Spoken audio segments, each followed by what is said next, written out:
കടുന സ്റ്റേറ്റിലെ കഫൻചാൻ രൂപതയിലെ ഫതൻ കമന്താനിലെ saint Rafale ഇടവകയ്ക്ക് നേരെ ആക്രമണം നടത്തുകയും ഒരു യുവ സെമിനാരിക്കാരനെ ജീവനോടെ ചുട്ടിരിക്കുകയും ചെയ്ത സംഭവത്തിൽ അക്രമി സംഘത്തിലെ പ്രധാനി അറസ്റ്റിൽ. കടുനയിൽ വെച്ചാണ് ആക്രമണം നടത്തിയ സംഘത്തിലെ പ്രധാനിയായ യാക്കൂബു സെയ്ദുവിനെ പോലീസ് അറസ്റ്റ് ചെയ്തത്.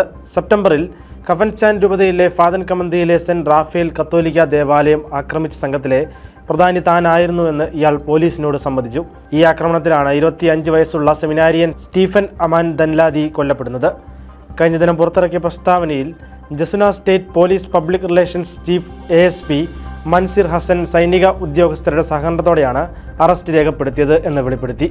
സംഭവത്തെക്കുറിച്ച് അറിയിപ്പ് ലഭിച്ച ഉടൻ തന്നെ പോലീസ് ഉദ്യോഗസ്ഥർ സൈനിക ഉദ്യോഗസ്ഥരുമായി സഹകരിച്ച് സംഭവ സ്ഥലത്തേക്ക് വേഗത്തിൽ പുറപ്പെട്ടിരുന്നു. നിർഭാഗ്യവശാൽ സുരക്ഷാ ഉദ്യോഗസ്ഥർ എത്തുന്നതിന് മുമ്പ് തന്നെ സംശയാസ്പദമായ രീതിയിൽ പുരോഹിതന്റെ വസതിക്ക് അക്രമികൾ തീയിടുകയും അതിൻ്റെ ഫലമായി സെമിനാരിക്കാരൻ കൊല്ലപ്പെടുകയും ചെയ്തു. തുടർന്ന് പോലീസ് നടത്തിയ അന്വേഷണങ്ങളുടെ ഫലമായാണ് പ്രതികളിൽ ഒരാൾ പിടിക്കപ്പെടുന്നതെന്ന് ASP മൻസിർ ഹസൻ പ്രസ്താവനയിൽ പറഞ്ഞു.